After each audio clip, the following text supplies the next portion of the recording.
Good evening, PGA DFS fans. It is that time. It is Masters Eve, our biggest show of the year, or at least one of them. And I am joined, of course, by Ben Rasa. And for the big show, we bring in the heavy hitter, Alex Awesemo Baker. Boss man is here to join us. And we've got some new tools to talk about, some sweet deals, and of course, who's going to win this year's Masters. So let's start off first and tell you about our no-brainer deal of the day. This is the live before lock betting offer of the day. Really sweet. You guys got to take advantage of this. This is really a no-brainer. All you got to do is go over to BetMGM. You got to be a new user and bet $10 to win $200 if any golfer makes a birdie. Now, let me tell you something, Ben. If somebody doesn't make a birdie this week, I'm going to retire. I will walk off the show next week. So I can almost assure you somebody will be making a birdie this week. We've got a couple of other things in this deal as well I want to tell you about. First, you can head over to BetMGM and sign up using code OSPGABets, all one word. That's OSPGABets to activate this offer. Now, if you'd rather have 3 free months of Awesemo Plus Platinum, which is more than the $200 of value, you can do that instead by signing up for BetMGM through the link join activation we have in the video description below. So 2 different ways you can activate that offer of just 1 birdie. That's all we need. So that is a sweet deal with BetMGM. Check it out. We'll tell you a little bit more about that when we go over our betting cards. First, let's start off with some waves, weather, and withdraw. That's what we always start off with out in this show. And what better way to bring in Alex Baker and talk about our new weather tool. This weather tool, it's great. What it does is predicts the strokes gained based on your tee time and the expected weather element. So, Alex, go into just a little bit more detail how you got it to work. I asked you some questions last night about kind of how it works and how you calculate it. And why don't you tell everybody about it? Yeah, what's up, guys? I think weather, obviously, like to the extent we can predict it, like it's huge in DFS PGA because like you have a good idea of when it's going to be windy, and if you can avoid the players that have those negative weather splits, then you can get an advantage. So on the new page, we just put the forecast in and the tee times and get the average wind speed for each of those golfers for each round. And then using our data, translate that into how many strokes advantage or disadvantage it'll be. So if you actually look at this week's draw, it's really interesting because the guys that have the best weather like are starting really early on Thursday, and then they play early Friday, or they're starting really early in the afternoon Thursday, and then they play like really early on Friday. So they're avoiding like the late afternoon winds on Friday, which are going to be really, really rough. So you got guys like Eric Van Rooyen, who we have projected to gain 0.7 strokes on average, while Tony Finau is at the bottom of the list, losing half a stroke. So the difference between Van Rooyen and Finau is almost like a stroke based on just the weather. Yeah, it's very interesting. And I thought I'd note, I asked you this yesterday, kind of where does it start, right? Because we know it's a non-linear graph. We know that the higher wind speeds are going to affect it more. And so I thought it's important to bring up, you started this at basically 8 miles per hour, right? If the wind is at 8, it's basically flat. And from there, a sliding scale adjusting the strokes gained, correct? Yeah, so like obviously we're looking at just what is average conditions. Yep. And on this tool, it's kind of weighted to whatever the average conditions are for that tournament. So like in this tournament, the winds are actually like very high on average. Like each golfer is about like 14 or 15 mile an hour winds, which is extremely significant. So everyone's getting kind of bad weather, but like that baseline in this tournament is a little bit higher because the wind speed is higher. For sure. All right, let's. That is a great tool and a nice little segue to talk about some of the waves that we've got going on. First of all, how it works is basically if you tee off at 8 a.m. on one day, you're going to tee off 3 hours later on the next day. You know, so JJ Spawn's going at 8 a.m. tomorrow and 10:56 on Friday. You can subtract it. It's not exactly 3 hours for every golfer, but it's right around that range. Now, let's talk roughly about the withdrawals. We have no withdrawals at this point, but Ben, this is where I want to bring you in. We've got 3 big names that are all coming off of withdrawals or all have been told that they could withdraw this week. First, Hideki Matsuyama, defending champion, supposedly threw the best dinner that was ever thrown. I mean, everybody was being asked about it. It was pretty cool. Then Tiger Woods, of course, and Abraham Answer. Now he's changed his look. You may not recognize him this week. I don't know if you've seen the pictures, but Ben, you expect these 3 guys to play, I'd assume, but how about play well? I'm going to throw in Paul Casey as well. Casey, thank you. Paul Casey as well. Back spasms. I do expect them to play. Play well, I think, is somewhat of a loaded question because I think what we have to factor in is that everyone else is worried too. So a guy like Matsuyama, I am a little worried, but the field is not going to be on him to the extent that they would have been if we didn't have this story. Abraham Answer withdraws from Valero, same thing. So you are able to get leverage with less of an allocation of your portfolio. And for me, Tiger is a separate category, but the rest of them, I am comfortable playing, even with the potential that some of them may not be at the height of their powers. Yeah, if you had to pick one, now this isn't a rank 'em. We'll get to that in a minute here. If you had to pick one to play, Ben, who's it going to be? It would be Hideki. I think that his upside in the mid-9s, it's the clear leverage point. When he's on, I mean, the guy's he's throwing the dinner, so clearly he can get it done here. There's no doubt about it. He's serving Wagyu beef. The guy, he just knows what's up. If the net cooperates, I think that would be just so God, dude. Oh my God, that looks like the I might take up golf cake. just to win a Masters now, so I can get into that dinner. That looked like straight fire. Oh man, totally awesome. A couple of things I want to just clear up in the chat. Eric, I stuck to my word. I got the cut. There it is. It happened. Happened today. I cried like a little baby when it happened. There goes my fro. And then second, Daryl, fellas, is golf a sport? I mean, I won't even get into it, but yeah, I think it's a sport. Yeah. I mean, we could just brush right over that. It's a sport for now. Especially, if Tiger Woods can play to 46, it's got to be a sport. Anyways, okay, moving on. One new tool that I just wanted to mention, we'll talk a little bit more in the show because I have a couple of things I want to bring up, is our new prop tool, our prop betting tool. Really good one. What it does, Alex, it's a great tool that kind of scours all of the sports books for some of the best odds on, let's say, a top 5, 10, 20, make the cut bets, correct? Yeah, well, we have the those plus the matchups, and I think that everyone kind of has their own flavor of what they want to bet. Like, do you want to bet outrights and get the chance at that big payout with a very low chance of like converting it? Like, one of our top ROI bets is Lucas Glover at 550 to 1. Like, and we only think it's going to hit like 1/3 of a percentage point, but that like translates to really good odds. But like, you're basically throwing your money away, like except time it hits, but you're turning like $45 into how much is that? 45 times couple thousand, yeah, couple thousand, 25K. Yeah. So if some random dude wins it this weekend, I was able to get some nice bets in. Might get a 50K payout if everything goes according to plan, and Stuart Sink wins it.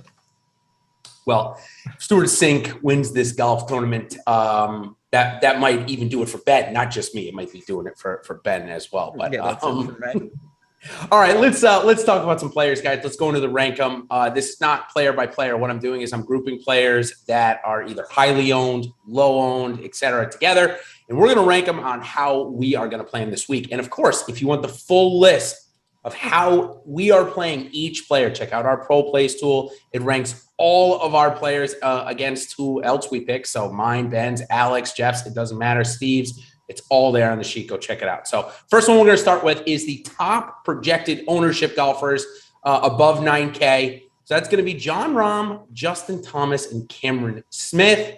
Obviously, the 3 favorites in the field this week. So how are you going to rank them? Ben, I'm going to kick it to you first. Obviously, 3 huge names. How are you playing them? So I'm going to play them in that order, but I think it's important for me to kind of clarify. I think Rahm is the most likely winner. I don't want to bet him in the outright markets because I don't love the price. JT is clicking as well. I have them really close. then you would have to zoom out on your Excel spreadsheet to see where I have Cameron Smith, because if he does it at 30% ownership, I can just close the laptop. Not for me this week. He is by far the last of the three. He's incredible at Augusta. He's playing great. I'm just not going to play a chalk 10K guy who's leaning on the putting. He won the Players, and let me just make sure I get this right. He won the Players Championship, and he gained negative 5.2 strokes off the tee. That is impossible. That's impossible. Amazing. So I don't know what to do with that. He gained 11 strokes putting. If Cameron Smith beats me, I will shake his hand. Alex, are you going along that same wavelength, or are you ready to back the mullet here this week in Augusta? Oh man, that's a tricky question. So we have a few different metrics on the site that I look at. One is the last year results. And for Cameron Smith, he's one of the best in the field. Like, his last year results are tied, or like even better than Justin Thomas, Which is over crazy. Thomas can't about 80 rounds. So he's been phenomenal. The problem is, like, I found that the longer term sample is more predictive, and he's only at minus 1.5 strokes compared to like Justin Thomas is at minus 2.3. So like, his long-term performance is not nearly as good. That just means we can't count on him to keep this streak going. And those putting statistics, Ben, that you mentioned, make me feel even more confident in that maybe he's just running hot compared to his skill level. So that's definitely something that we want to look out for, because most people aren't going to dig into it. They're just going to look at those high-level numbers, and he's been killing it. But we have reason to believe that it might be more kind of variance-based. All right, so I got Cam Smith on the low side for you, Alex. Between Rahm and Thomas, for all those guys that are just, say, doing one lineup, who are you choosing if you had to pick one of those guys for that lineup? I think Rahm is the best play of the high end, because Justin Thomas, like, he doesn't have like as strong a track record as Rahm, like over the past, like, pretty much any duration that you're looking at. But if you look just at the draft screen, it makes it look like Justin Thomas is like the best golfer on earth, because he's been averaging like 100 fantasy points per tournament so far this year. So I feel like people are just going to look at that. Like, a lot of the guys playing this week don't play golf much, and they're not going to know how good Rahm has been, because I mean, like, both of these guys have been excellent for a long time. So they're going to look at Justin Thomas and be like, he's been the good golfer recently. And I think Rahm is going to not be very appealing to guys that aren't super sharp. Totally behind you guys. For me, I am not fading any of them. I did not want to take a stand here. Rahm and Thomas have been coming in the best tee to green this year. Cameron Smith, when he's throwing putting, obviously he leads the strokes gained total, and he's so good at Augusta. I don't want to fade him. So I'm looking to leverage elsewhere. I think you guys know where I'm going to be leveraging, but we'll get to that in a minute. The next rank I'm going to want to talk about is the three top projected golfers based on our Awesemo DFS projections, not those three golfers. So who they are: Rory McIlroy, Dustin Johnson, and Patrick Cantlay. So Alex, I'll start with you here. Do you like them in the order that you have projected, or are you seeing something in ownership that might make you play Cantlay or Johnson over Rory this week? Yeah, or vice versa, I should say. Ownership is huge, especially in this top range, because like all these guys could win a tournament any given week. Now, I think your boy Jordan Spieth might be the lowest owned in this range, so I'm sure you have some comments there. I do. Between Cantlay and Rory, I mean, it looks like Cantlay is a slightly better value, but they're both kind of in that same range. Cantlay is a little bit lower owned, so I'd have to give an edge to him, although, you know, both of them are great plays this week. Yeah, it seems like in pro plays, when I checked before we came on, that you had Rory and Cantlay actually pretty high up there. It seems like you like their values quite a bit. Dustin Johnson, let me just get your quick take on him. Alex, do you think that he's kind of thrust back into this top salary, and we haven't quite seen that top form yet this year? Definitely. I think that's why the ownership is kind of down at 10%. But I mean, this is a guy that his odds to win any given week are still up there. Some of the best, He's lost a step, it looks like, and his long-term track record is not as good as these higher-end guys either. I'm actually a little bit surprised looking at the ownership, how high owned he is compared to how good he's been recently. I think maybe it goes back to that Masters that he won last year.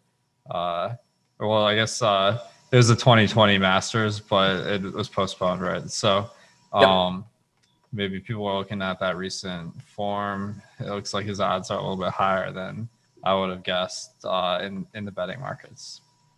So, Ben, I'll turn it over to you. The projections, Alex just explained, we take a longer-term view as well as mixed in with the shorter term.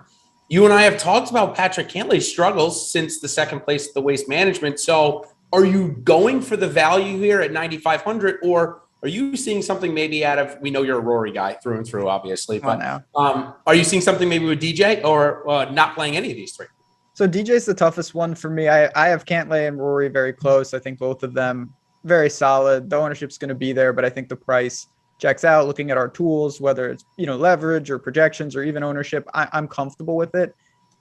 DJ, there's just a lot of different data points that lead you in other directions. Alex kind of alluded, he's not peak DJ. I think that's pretty clear, but there's also some elements. I think the big catalyst is that he closed with 63 at the Players on Sunday. And I think a lot of people saw that and said, oh, here comes DJ. He's back.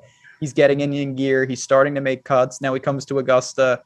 He was the heavy favorite when he fell down the stairs. Then he won one. He's had his history here. So I think that's where it's going. But for me, it's just a little tougher because this is where allocation becomes important. I want to get to Rahm a lot. And I do like going balanced with some Rory builds or even starting with Cantlay. So although I like DJ, he's not a priority. And it's just a product of you can't play every elite player in a major level field. Does any golf tournament provide this type of drama? Like the DJ falling down the stairs, Tiger shows up not playing for 4 months. I mean, Hideki has withdrawn from the last 3 events. He's here. It's I love it. All right, let's go to the lowest owned now. We know to win a Millie Maker against 300,000 entries, we got to diversify. Sometimes you don't need to diversify up top, but certainly there are a couple of options this week. The first 2 names are obviously going to get me jumping out of my seat in Colin Morikawa and Jordan Spieth. But on a lesser scale, jumping him out of my seat, but certainly not on an ownership, Hideki Matsuyama and Bryson DeChambeau. All 4 of these golfers right now projected 6 or 7% or under. So you got to think, I mean, these are high-quality golfers. Spieth coming in pretty good. Ben, do you like any of the 4? And if so, who is it and why? Not immensely, but again, as we talked about at the top, I don't need to like them as much as these other guys because I can get leverage. And Spieth, I am surprised that Spieth's course history isn't, intoxicating people more. He's not looking like he's going to be very popular. Alex mentioned he could be possibly the lowest owned in his range. I know it hasn't been great, but Jason, is better than both of us. If you extract what he's been doing, he's not good at the Players, and he's never going to be good at the Players. I thought he played actually really well at Genesis. That's not a good course for him either. He came in 26th. I'm fine with that. He was good at Pebble like he always is. He destroys this place. Even when he was in the crater of his slump, he was still finding the weekend. So I think Spieth would be my favorite. The rest are pretty fringe plays for me. Yeah, Alex, I don't know if you watch as much golf as I do. I'm going to guess no, but it's a possibility that you might do so. I'm going to tell you that Bryson DeChambeau, I believe I hit more fairways in the last 2 weeks than Bryson did. He is spraying the ball all over the place. So when somebody who's as good as Bryson is in such bad form like he is now, how do we equate for that to make sure that we're still playing him at the right amount in case he does end up coming back and finding it this week? Yeah, that's one of the tough parts about golf is like obviously a guy doesn't have it until they do. So if you just wait until like they have a good round, then you're not gonna have them at the time when they're low owned. And Bryson could be an example of that. I mean, he's only played three tournaments this year. So he says that he's he's only 80% from that wrist surgery. So I mean, it's pretty alarming. Like his performance at the Valero was especially bad, but at the other two events in January, not horrible. And I can't remember how he did it at the match play. He did okay, right? He won like a match. He sprayed it, but because it's match play, his results didn't end up as bad. So I didn't mean to lead you into his name, but would he be the one you choose out of these four if you had to play one, or do you have a lean to somebody else here? Yeah, I mean, okay, so it's Bryson, Spieth, Matsuyama and Morikawa, yeah. I'm kind of feeling Matsuyama this week because I know he withdrew at the Valero, but the timing of it was pretty sus, where like before the tournament, everyone's like, he's going to withdraw, like, and then he did withdraw halfway through round two, but he had been doing like pretty good up to that point. So I just kind of chalked that up to like, okay, he didn't want to like overextend. Yeah, so I think he's probably like a little bit risky, but I feel like that part wasn't that doesn't scare me off as much as like Paul Casey, who he didn't make it through any of his matches. So like just was there to collect a paycheck. That's all. Yeah, I dropped a couple paychecks on him, but yeah, I think that seems like a data point that we can't ignore quite as much because there was no incentive for him to withdraw. I pretty much are on par with you guys here. I said, if you guys follow me on Twitter today, I will die on the Morikawa Spieth hill. If you're going to give me those two guys 5% owned or under, there's no chance they won't be in my top 5 owned players. Getting leverage on elite players like that for me has obviously been a peril for me in the past, and has also helped me in the past. So we'll see how it goes this week. Want to talk about the other guys in the 9K range that we haven't chatted about. All these golfers are projected somewhere between 10 and 15%. I actually like all three of them. I think I'm playing all three. Well, I shouldn't say I like all three of them. I like 3 of the 4 because one of them is Daniel Berger. We all know I'm never playing Daniel Berger, and especially not at Augusta. But Xander Schauffele, Victor Hovland, and Will Zalatoris. I'm interested in all 3 of them. Then they come in with, I would say, solid ownership. Nothing that would worry me. Does anything worry you? And are you on pair with me this week? Do you like pairing them up with, say Rahm or JT at the start of the lineup? Yeah, I think that Xander in particular is interesting because he fits 2 different builds. He could be an aggressive second, or he's a pretty unique first guy in at 96, just hovering around 10%. If you survive and he's your first man in and no one above him wins, you're probably in a that's a big risk, but it could be a really big reward. Xander, first of all, let's be clear. I never get him right, but that's not why I'm talking about him. But other than that, I think the narrative that he can't win is wildly overblown. Yes, he's in a slump, and a player of his caliber should win a little more. But as I said this yesterday on the strategy show, people were saying that about Scotty Scheffler just a couple of months ago, that he's never going to break through.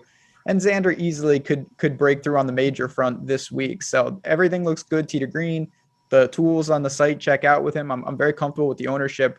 I definitely like him over Hovland. Hovland's the one guy I'm a little scared about because I am way under. I worry about his around the green game.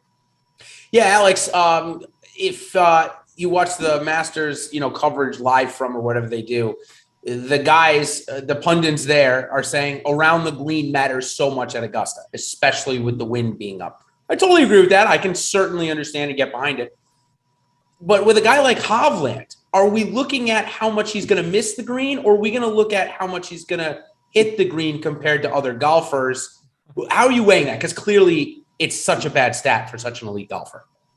Yeah, I mean, well, I think that, okay, we're looking at the total sum of all of, each person's skills. So, as far as ranking the most important categories for winning a tournament, what I found is that the best off the drive that's the most important stat because like it gives you more chances for birdies and whatnot.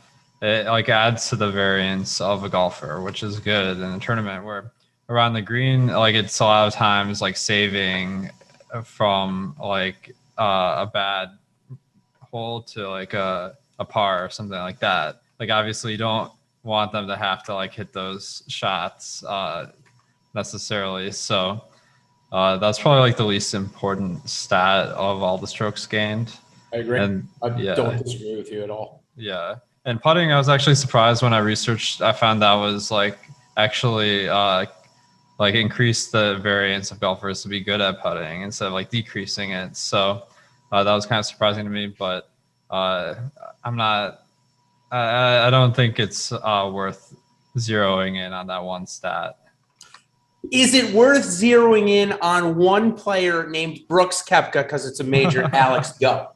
Yeah, I mean, like I faded Brooks Koepka long enough, and so is this the week? Is this it? It's funny because I feel like that narrative is kind of like a couple of years ago, and people haven't really been talking about it very much because they probably lost all their money trying to chase this narrative recently. But okay, so his last major win was in like 2019. 2019. Yeah. So let me ask you, our buddy on Twitter, Wiley, at Wiley77, at Wiley77, Matt Wiley, says that he needs to talk to you if we don't think Brooks is going to be one of the top 3 owned in this slate. Ben, are you anywhere close to that? And Alex, are you anywhere close to that at this point? In terms of my ownership? No. In terms of total ownership, not your personal, total ownership of the field. Yeah, I don't think that'll be the case. Alex, are you? Not top 3, but like, okay, let's look at it this way. Like, there's basically there's like 3 groups of people that play these tournaments. There's like the 150 maxers. There's guys that like they'll enter like 20 lineups, and there's guys that like put in like 1 to 5, right? And the like, mindsets of all these different groups of players are way different. So like the question is like, which group is going to gravitate towards Brooks Koepka? Like I feel like a lot of the guys just chucking in like a few lamps, maybe like they're gonna look at his results this year, which haven't been good, and it might dissuade them from doing that. So I think that narrative, like I don't know if it's gonna make as big an impact as people think. Interesting. All right. I've heard enough of Brooks Koepka. It was almost enough. Do you guys, I hate to take away just because I don't like Daniel Berger. I don't think he's good at this golf course. I don't think he'll ever compete here. Do either of you have a different take? Not sure. really. Go ahead, please. I don't want to talk about Berger. Yeah. Well, Berger, he's one of those guys that he's a lower variance golfer because he's not as good off the tee. Which that is a big disadvantage, but you don't need like a win from every player in your lineup. You just need one of the 6 to hit. So I'm happy to play him, and like there's not as good a chance at number 1, but if he's top 10, that's good enough. So that's kind of how I approach it. I understand. I got you. I just think he'll be one of the 26 guys that missed the cut this week, or however many missed the cut. Let's go into our 8K chalk range. These golfers are projected to be some of the higher owned in the 8K range. Tiger Woods at the beginning of the week, Alex, was not part of this, but as news came out that he's here and going to play and teed up and looks good, he's been added into it. So we're going to go Shane Lowry, Sam Burns, Tiger Woods. Rank them for me, Ben. I know you might have been in the Tigers not playing camp since the beginning of the year. I'm going to guess you're changed with that now. But are you playing him is the question. No, that's not even remotely, not even a question. Not playing him. Not playing him. Okay. It's a total unknown of where he's at. I go by the books. We talk about this in our premium betting package a lot. But one of the best indications, and certainly something that I know Alex incorporates into a lot of the tools, is what Vegas thinks. You can use that as a very important data point. And they have him around a coin flip, depending on where you're shopping it, to just make the cut. And it's an easy cut to make. So if that's an indication of where he's at, his peers in the same ownership and price group are much more likely to outperform him. And I think you have to, despite everyone rooting for him, you probably want to separate that. So no, I'm not playing Tiger at all. Alex, there was a video today of Tiger Woods on the 13th hole on a side hill, downhill lie that made him put pressure on that broken right leg, and he stuck it to about 13 feet for eagle. Does that change your mind about playing him this week at all? Yeah, I think, man, you inspired us all that you got to throw in a Tiger lineup. But, like, I mean, he wasn't, like, that amazing before getting injured. So there's not much reason to believe he's all of a sudden going to, like, have found his form. I think the more people talk about someone, the more people are going to roster them. So he's going to be high on this week compared to his chances of success. Yeah, I'm kind of with you guys there. Listen, I love Tiger obviously more than anything. That's why we're most of us are here talking about golf and why it's real. But in reality, Shane Lowry is priced just $300 more, is having a great season on the heels of back-to-back top 25s here. Ben, I'm going to assume if you had the $300 salary, you're picking Lowry every time. Yeah, absolutely. I'd play anybody, even Sam Burns, who I don't particularly like, over Tiger. But what I would really do if I was in a jam is just bump the lower eights, Hatton, Finau, Neiman. Plenty of options there that I feel more comfortable with. It's not to say that, all being completely serious, it's not to say that Tiger, maybe his leg is a lot better than people thought, and maybe he can go out there and perform. But you're evaluating at chances of success against the ownership, against the field, a lot of different factors. To me, it's just not there. Sam Burns is a first-time debut, and Alex, I know that's a hard data point to quantify because obviously there's so many outliers and it's so variable anyway, but it's always said they struggle here. Does that move you down a pick? Like, would you rather click Shane Lowry knowing that first-timers struggle here, or is that a data point you really just try to ignore?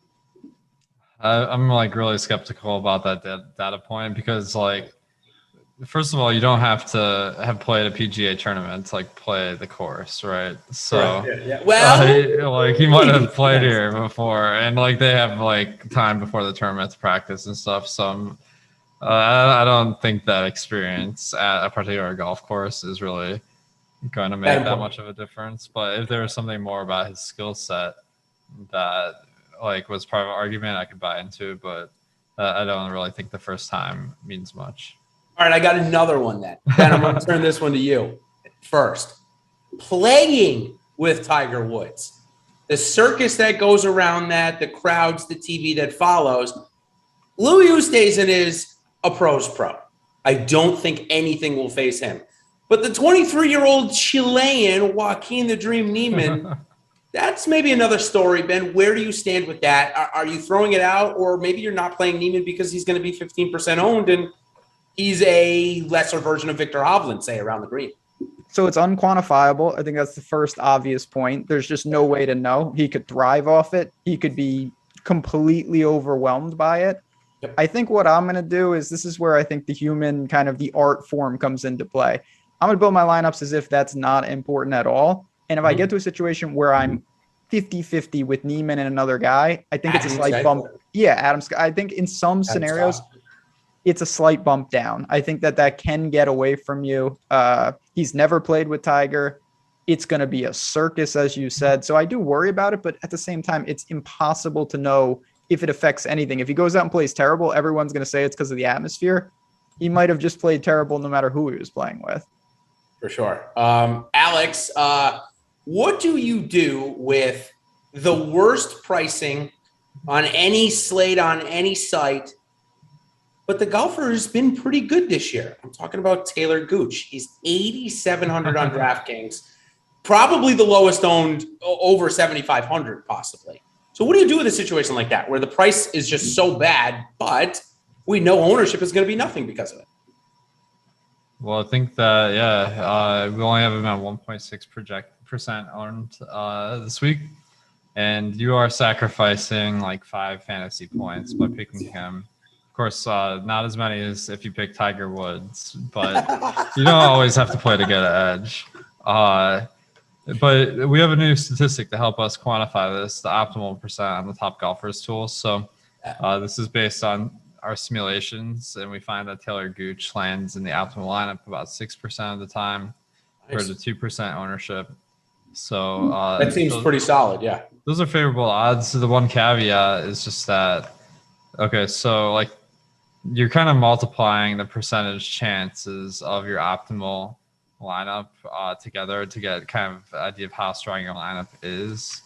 And okay, so you're sacrificing about 3 or 4 points of that compared to Burns or Lowry, who are much higher owned. Like I just feel like there's it's just like there might be a path of least resistance that doesn't involve Taylor Gooch to coming up with a better lineup. Yeah, for sure. If you want to play Taylor Gooch, there are certainly other opportunities to be able to do that. One over on Yahoo, who the sponsor of our show here tonight. They have their biggest PGA DFS contest they've ever offered going on over there. And the pricing is a little bit looser. And like I said, you're not going to see Taylor Gooch way up there. So if you do want to get exposure to him, Yahoo would be a great site to do so. Also, if you are looking for all of these great tools that Alex and I and Ben have been talking about tonight, and you want to join over us on the Awesemo Plus side, well, if you're a new user at Yahoo, you get to sign up and get a free month of Awesemo Plus Platinum just for signing up and making a deposit and entering your first paid contest. So take advantage of that. We love that over there on Yahoo. All right, before we get into the Make the Cut segment, I have just one more Rankum. This is for the golfers priced under 8K that are going to be the heaviest owned. I talked to Alex at the beginning of the week when Corey Connors came out at 7,600. Him and I both said, well, he's going to be one of the highest owned, but probably present as one of the best values. Matt Fitzpatrick, Russell Henley, and Mark Leishman are all almost identical to that as well. So, Ben, I'm going to start with you. Are we going to play Chalky Corey Canada, or are we going to look elsewhere here in this range? Mostly looking elsewhere. When guys are really popular in the mid-range, there's a reason. They're underpriced relative to how good they're playing. It's not like people are stupid. It's just, it's a high-variance sport in golf. Now, this is an easier cut to make. It's not like the Players, where I think game theory is much more important because it's a guys are missing the cut all over. Like Corey Connors is probably going to be fine. I find myself more drawn to Fitzy. I think Leishman's the wild card, good wind player, a little more erratic, doesn't hit as many fairways, can get in and out of trouble. When he doesn't have it, I think he's the most volatile of the bunch, but I get it. These are going to be guys, if you build balance, you might have 2 or 3 in the same lineup, and I'm doing that. You want to leave money on the table if you go super chalky, really, really big ownership bumps with some of these guys. Maybe I'm just going to touch on one of our later sections, just in case we don't get a chance to do it, to present my next question to Alex. So if you're playing in the $15 and $100 Millionaire Maker this week, or maybe even the $4,400 if you're rich for those tastes, do you think there's an opportunity to play more of Corey Connors and Russell Henley while still being unique? Because for me, I don't think I can beat 300,000 entries rostering Corey Connors and Russell Henley this week with the golfers I want to play up top. I think I'll end up being, duplicated or what have you. But I think in the $100, I think I can definitely get away with it, and I want to play those guys. So am I being silly in sacrificing a more optimal lineup for a more unique lineup in the 15? Is that something that you take a look at, or do you play the same set of lineups for both contests? So I think that the thing we have to keep in mind is like the smaller the field, like the higher on these guys are going to be too. So Corey Connors, sure. We have about 23% projected ownership. And $100, like this is more large field. In a $100, then we might think they're more like 30%. Yeah. Not necessarily saying you can't play them, but like it's some of the guys around them, like Tommy Fleetwood, Webb Simpson. Yep. They're going to be even lower owned than we have them. So you can kind of get Fleetwood. He's not showing us a good play, so scratch that. But the general concept still makes sense. Justin Rose, 2 of your favorites right there, yeah. For sure. Okay, so if you had to play one of these chalky guys, Alex, I'll throw it to you. Is it going to be Russell Henley? And if you need the 4 again, I can tell you. Connors, Fitzpatrick, Henley, and Leishman. Connor's showing up as the best play from a pricing standpoint. Okay. He's the highest owned too. So I'm kind of on the fence. Yeah, that's a tough one. Then if you had to play one of them. Fitzy. I think that he's made 6 straight cut here, can handle the wind. He's, going to be popular, but at the same time, I can work around it. There's easy pivots, but if I'm playing one of these 4, it would be Fitzpatrick. Hey, strokes gained total this year looks really good for Matt Fitzpatrick. He's playing well. Yeah, he's playing really solid golf. So I do not hate it at all. All right, let's go into our Make the Cut segment.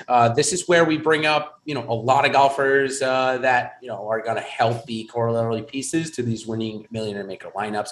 So you just mentioned Tommy Fleetwood. Now, I understand this cut is a little bit easy to make, so we're probably going to get more yeses than we typically do. We all understand that. But you just mentioned Tommy Fleetwood not being a great play, Alex. What do you think leads you to that? And do you think that he's got a big chance of being one of these guys that don't end up playing? Yeah, I mean, it all comes down to just the way they played, So let's look at Fleetwood. In the last year, he's played 60 PGA rounds, only gained 1 stroke per round, according to my stats here, and 158 in the last 3 years. He's only gained about a little bit more than a stroke. So those are good numbers in a normal field, but in this Masters field, like Connors is more around the 1.5 mark. So it's just not a good way to spend your money. No, it's certainly not. I'm pretty much in line there. Ben, I'll throw over Tommy Fleetwood to you, but then I want you to go on to his country mate, Justin Rose, who's at 7,500 and finds a way at this golf course quite a bit. I've found myself clicking his name way more than I expected. I don't know if that's a salary thing or if it's just that I'm drawn to his ability to play well here. But where do you rank Fleetwood and Rose, and do you think they both play the weekend? So Fleetwood's always a tough evaluation because he's done a lot of his best work in Europe, and that data can be hard to realize. When he's been over here, he's struggled. There's no doubt about it. He's had some talented finishes, particularly at the US Open and whatnot. So I think it's a risk reward with him. With Rose, I don't know what to do with him. That's where and Alex does a great job of this in our projections and in our tools of kind of skewing and evaluating how much do you rate a tournament from 3 years ago or 2 years ago versus what he did last week, because long-term form matters, but there's also the element of, is the guy the same? And Rose, he's been awful lately. Long-term, he looks like a huge buy. I think he's still going to find the weekend, but I'm nervous. He's lost in 3 straight tee to green, and it doesn't look like that's just going to suddenly flip. Yeah, Alex, where do you stand with would you rather, actually, let me make it easy for you. Maybe it makes it harder. Would you rather play Webb Simpson or Justin Rose this week? Oof. Yeah, man, I love Webb Simpson, but he never, he always, has a ton higher odds to win in our sims than the outright market. And I kind of understand why the market doesn't love him, is because he's not a bomber. He's just consistently good, but our data is showing that Rose is a much better play. I know. Okay, so I think Rose was one of the guys that has a very good weather split too. Yep, him and Woodland and McIntyre are the 3 that come off the top of my head. Yeah, so we have him gaining a full half a stroke off compared to the field with Rose, where Simpson, let's see, he's about even. So if that's a good tiebreaker, yeah, I think. And for those of you that are late coming in or didn't hear Alex and Ben and I talking about it, this is our new strokes gained weather tool that we have over here. It is. I know, Alex, yesterday it was free. Are we still free through the end of this week, or have we turned it onto the other side? Yeah, it's just free for everyone to check out for the moment. Yeah, it's awesome. It's a really good tool, guys. Check it out if you want to play a little bit of the weather angle, or even just some of these lower priced golfers that you want to highlight. I've bumped up my ownership because of it to someone like Bobby McIntyre, who we'll talk about here in a little bit as well. Billy Horschel and Patrick Reed, Ben, I think present interesting chatting points at 7,400. Billy obviously playing fantastic this year, except for his sinus infection that he got. And Patrick Reed, on the other hand, is still trying to get back the 2018 magic that he had. So who would you rather play if either of these guys? And maybe you're just saying, you know what? Give me Siwoo Kim and Max Homa, and I'll take all these guys off the table. I would say that. If I had to choose between the two, it would be Reed. Billy Ho, it's always a weird situation because he always looks good before the Masters, but that's because they play in Florida, and he's just dominant in Florida on Bermuda. Then they go to the Masters soon after, and it's usually not great. So I don't know what you do about that. Patrick Reed looks awful. He's lost off the tee in over 9 of his last 10. He's been terrible tee to green. He's a great putter. He knows what he's doing here. I don't think I really want to back any of them. I think Reed's a good millie play, but that's about it. Yeah, I don't mind Reed there. Alex, Billy Horschel, Patrick Reed, same two guys, but I'm going to throw in Mark Leishman as your third option here. Who do you think is going to make the weekend out of all three? And who do you think is going to miss the weekend? All right, Billy Horschel. Who are the other guys?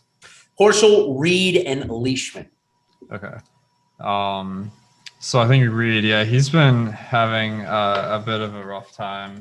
He definitely isn't like a guy I feel like comfortable with in tournaments. But if you look at, okay, so like the recent form, it tells like he's only gained like 0.9 strokes per round, but over 3 years he's at he's at 1.6 strokes per round gained. So it's really a good test of how you weight these different statistics there. Like I found that the longer term results are usually more indicative of a skill level of a golfer. We have him at a 73% chance to make the cut, although I know that the betting markets are lower on that. So I think that he's kind of an interesting contrarian play. Leishman, let's see. Leishman a little higher owned. I think he's one of the guys, along with Max Homa and Siwoo Kim, that started the week, say, under 10 projected when we first ran it. But those three guys, to me, stood out as guys that really are getting a lot of steam. How do you deal with that, Alex? You still play them as they look like solid options, or does ownership scare you off a little bit? So I think the higher owned, like higher price guys are tougher fades because they're going to go out there and get a top 5 a significant part of the time.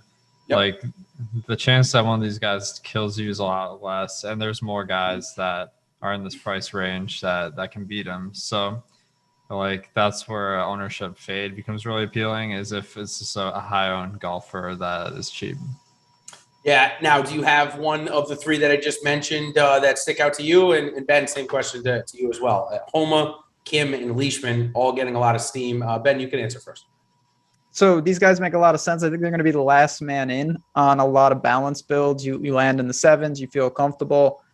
Siwoo clearly has shown that he can handle Augusta. Max Homa has shown he can't do anything in majors, but I do think that Homa is starting to get it together, kind of like Neiman in some ways, where he's just not the same player he was 2 or 3 years ago. So I expect Max Homa to make this cut.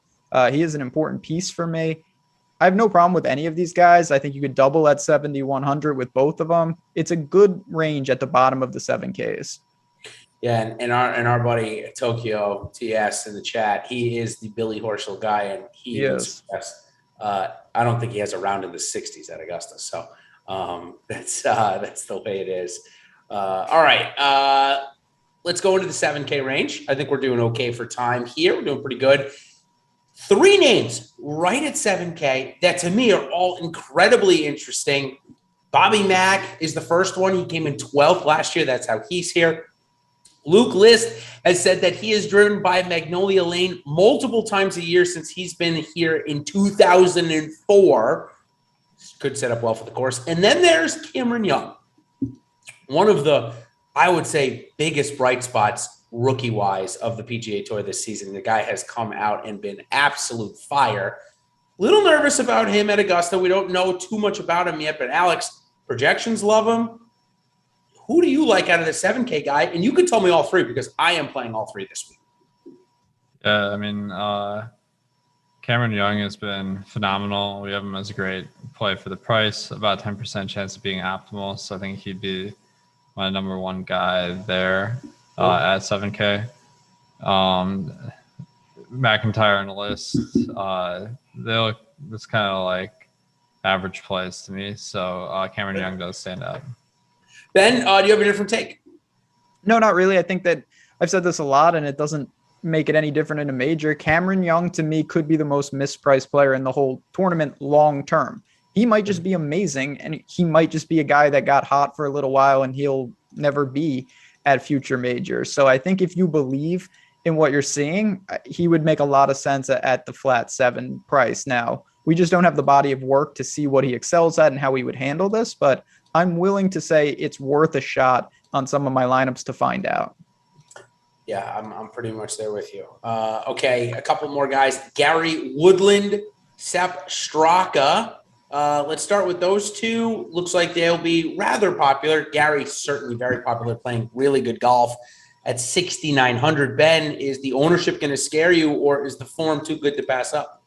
It scares me a little bit if I'm forced. There's just not that many guys. We're getting to the cheapies now. Yeah. But at the same time, you know, up top, everybody is popular. Even guys that are quote unquote unpopular still garner ownership. When you get to the 6K range, the unpopular plays are like 1%. So chalk is, you know, can be a 10% guy, and Woodland's kind of in that range. I get it. I'm not looking to get there. If I'm forced, it's okay. I'd rather play like Bez, a couple $100 less. Yeah, we're going to get into some of these guys now. Sepp Straka at 6,600. He's a Georgia Bulldog guy. Obviously, I think he's from Austria, so he's not like he's from Georgia, but he went to the University of Georgia. Plays a solid right to left shot. I mean, he's been striping it well. So, Ben, 6,600. Start with Sepp, and then tell me your top player at 6,600 or below. Alex, you're going to go second here. So we're getting kind of towards the end. Sepp first, top play after. Ben first. I'll give Sepp some credit. Really has made some strides around the green, and I think that gives him a chance here. We'll see. Maybe he's just running hot with the putter.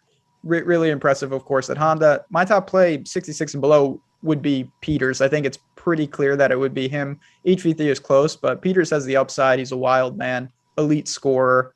Data's kind of skewed on him because, again, he's done a lot of damage in Europe, but I'll always ride with Peters. Okay, Tommy Peters, a first-round leader here back in, was it 2018? It might have been before 2018. It's been a little while. Alex, Sepp Straka, is he in your player pool, yes or no? And who is your favorite play at 6,600 or below? Yeah, I can get down with Straka. I bet some outrights on him. Like, they were absurdly high, like 400 or 500 to 1. I can't remember. But if he wins, that'll be a big day for the guys that have used this player props tool so far. So that'll be fun. Matthew Wolff is someone that is kind of intriguing. Like, his recent form has been pretty bad, but the like strokes gained shows and his results show that he's one of the highest variance golfers on the tour. So that does give him a lot of upside. And maybe people aren't taking that into account when they're building a lineup. Yeah, Ben and I, whenever Wolff is in the field, we say the exact same thing. You could get a top 10 week from a guy that is low owned and probably mispriced, or you could get the worst player in the field and he's going to be overpriced no matter where he is. So there really is no in between for him at this point in his career. So a great talking point.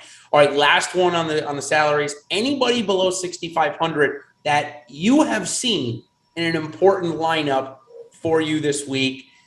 For me, I can tell you that KH Lee at 6,200. If I really wanted to stack JT, Rahm, and say Spieth, I did have to go to KH Lee. He would be my pick down there at 6,200 over Migliozzi. Ben, are you agreed with me there, or is there maybe Garrett Higo you'd rather play? Not Garrett Higo, no. I would not want to go this low. I would not be comfortable. If I had to, it would probably be Mackenzie Hughes, just because he can putt so well. He could probably survive just on that alone. Alex, one guy below 6,400, Stuart Sink or somebody else? Yeah, it would be Sink. I think I'm going to sink some money into this. I knew that was going. See what I did there. But anyway, I think he's an older guy, 48 years old. Like, I assume he's not a guy that has the upside to like win it outright. But Okay, so let's look at his results from the last year. He's gained about 0.8 strokes per round, which is actually really good for that price. So it's one where if you're looking at the Vegas odds, they're going to be like really underrating his DFS potential because he just might not have enough juice to get first, but a more solid golfer than most in this range. Hey, Stuart Singh, 7th at Valspar a couple of weeks ago, right in my back door. I really don't mind Stuart Singh at 6,400 in very aggressive builds. Eric Van Rooyen withdrew in the 2020 edition of this. Chat just asked us about him. For me, it's a no, not really. I would rather play JJ Spawn and Tom Hoagie at the same price. Denny Willett was just asked. I would rather play Takumi Kanaya if you're going to go down that low, but I think I already said my guy KH Lee is 6,200, so he's cheaper than Willett. Willett just hasn't shown us. I know he's a former champ, but he hasn't shown us pretty much anything. So, okay, let's go quickly into our betting cards, some of our top bets for the week. And if you're just joining us or you joined us a little bit late, let me tell you quickly about the deal we've got going on with BetMGM. It is $10. You bet 10 to win 200 if any player makes a birdie in the entire field. So that is strictly a live before lock betting offer of the day that you want to take advantage of. This one's really a no-brainer. If you have yet to sign up with BetMGM, here's the deal. Again, bet $10 on the Masters, and you'll win 200 if any golfer makes a birdie during the tournament. It's probably going to happen. I would expect it to. If it doesn't, we've got a lot of problems. So click the BetMGM Masters link below to activate this offer, or you can head to BetMGM and sign up using code OSPGABets. That's all one word. That's OSPGABets to activate. Again, this is for new BetMGM users only. Now, listen, one more thing. If you would rather have 3 free months of Awesemo Plus Platinum, you can do that as well. And we've got the link join in activation in the video description below. So check that out. A really sweet deal from BetMGM going on over there. So let's just say, we're going to win the 200, Ben. What are we going to put that money on once JJ Spawn birdies the first hole? Yeah, that's what we're going to do. So I will say, when you go to do all that in the description, you will see our premium betting package sign up link. Click in there. Me, Alex Baker himself, Steve Buzzard, NBA picks, PGA picks. I've been good on the hockey train. Now the college basketball's over, so we've got a lot going on there. I'll give a couple out, but I've got more behind the paywall. I do think in the outright market, there are some guys you can look to in that mid-range, like Hatton was at 55. Feel good about that. And then for some matchups, I took Rahm over some of the premier players. I think that you can look that over Scheffler. I had to lay a little juice. But I think that Rahm is maybe the most likely guy at every interval, whether to top 20, top 10, top 5, or even win. So I did some things like that. Alex already mentioned, if you want to go for the long shots, there are some home run values out there, low probability of success. But if you get a miracle, you're going to get a lotto-like return. Alex, I'll throw to you for the bets. My one is, I believe Tiger Woods will make the cut here. So I found a bet offered where it's Dustin Johnson, Jordan Spieth, Victor Hovland, and Tiger Woods all to just make the cut, plus 200. I found it very easy. No, I'm sorry. It wasn't Johnson. It was McIlroy. And McIlroy was minus 700 to make this cut. I thought it was a no-brainer if you think Tiger was going to make the cut, which I do. So that was my surefire bet of the week. How about you? So I'm seeing Guido Migliozzi is 950 to 1. that was one that is like, okay, that might not hit that much, but this is like a pretty good young player, right? So if Migliozzi wins, there's going to be a lot of Italians happy. They will throw a party, let me tell you. That would be something. So that I'm just joking. I got limited to $45, but if that hits, that's $42K. You guys won't be laughing then. But there's a bunch on our props tool that are pretty interesting. One that is jumping out to me is Webb Simpson minus 176 to make the cut. I mean, making the cut is basically Webb Simpson's middle name, because he doesn't win anything. So that would be one I like. Awesome. All right. Let's go into hot takes. I think we've gone into our lineup builds enough here of how we're kind of structuring it. One quick thing on lineup builds. Is there anybody that you would avoid, Alex, for the $15 millionaire maker on DraftKings? He's not in your player pool. He's way too highly owned, and his price, it just doesn't match up. Is it Cameron Smith, or are you even playing him a little bit? I mean, is it a cop out to say Tiger Woods? Because no, you can say Tiger. It's fine. Say Tiger. Like I feel like that's the obvious answer. Let me see if I can come up with one that's less of just piling on everyone that's playing him. But Siwoo Kim's another guy. Like he's a really, really high variance golfer. I just don't know if his skills are quite up to the level of Tiger's never missed a putt here in like 25 years, right? So he's due. Yeah. So he's due, he says. I love it. All right. He's going to be eating those $3 like sandwiches after Friday, I think. Pimento cheese sandwich can be seen on the side of 18 slugging a pimento. Ben, anybody is Cam Smith out of the player pool for you, or you got out? I mean, I didn't build 150, but even if I did, I wouldn't play him. It's not to say because I think there's no chance. I just don't believe at that price and that ownership, it's worth it. And I would rather get bageled if he wins than burn some lineups. So you could take a more nuanced approach. But for me, I tend to build more aggressively. I have no desire to leverage with Cam Smith and Tiger. I mean, that's not even a consideration. So I'm in line with Alex there. All right, let's move on to hot takes. That almost qualifies this one, Ben, to not have Cam Smith, a guy that obviously is playing great golf in the lineups. But I will go to Alex first here and give you a second since, like I said, I thought that was pretty hot takey to begin with. So, Alex, hot takes. The floor is wide open for you to pick whatever you would like here. All right. So is this one hot takey enough for you? Tiger Woods will be outscored by Stuart Sink. I feel like I gotta pick someone at his same age range so that this one's fair. Yeah, they're both 47 or 46. So this match up.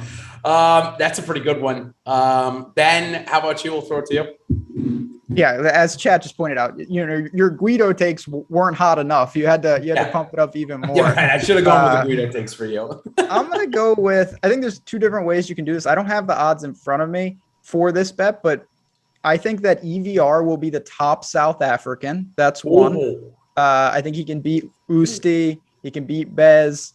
He can beat anybody else that is donning the South African flag. And I also am going to go that. I think he's EVR, plus 700 on that, by the way. There you go. Look at that. Nice little ticket there. I think that EVR has a chance to be the best scoring player of the 6K range. Oh, man. He gained 11 strokes on the approach at the Players. I think that this is a guy that's shown he's got some talent. He was third in a WGC. He's got a top 10 at a major. We know the bad is a miscut and you're not even close. But if he gets it going and his irons are on, I think that EVR could be a sneaky good play this week. A lot of risk, but a lot of reward potentially. Looking at Charles Schwartzel, I'm sorry, Ben. It's plus 3. Oh, Charles. Well, I was going to say that those odds seemed amazing. Yeah, Charles is not going to be doing anything, unfortunately. All right. You guys ready? Please. Jon Rahm becomes the fourth Spaniard to hoist the green jacket. I think it's time. It's not that hot takey. I know, but I'm not done. Jordan Spieth in the top 5. Pretty easy. Here's the big one, though. Colin Morikawa and Victor Hovland. So that's 4 guys. Colin Morikawa, Victor Hovland get their first top 10 at Augusta here this week. I've given you 4 names that are all going to be in the top 10. I know they're all great players, but I got to think that parlay, which we might be able to do something like that soon. I've been told that that's coming or in the works already.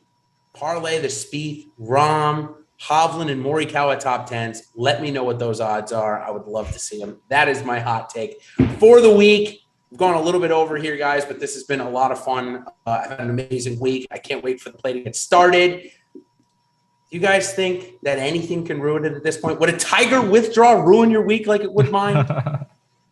I don't think so. If it's after lock, but yeah, if it's after lock, I guess it would favor all. I would love to see him play well, even though I'm not playing him. I just hope he doesn't crush. That would be unfortunate, but I obviously hope he plays well. It's amazing to see. I can't wait to see it. It's must see TV. It really is. Alex, thank you for joining the show tonight with us. It was great fun. We hope that somebody here, maybe on the panel, maybe in our chat, wins the Millionaire Maker. Of course, thanks to Yahoo. Check their contest out over there. Some of the biggest. FanDuel got it as well. Good luck, everybody, this week at the Masters. And we will be heading to Hilton Head next week, the RBC Heritage. Good luck. We'll see you on the other side, everybody. Cheers.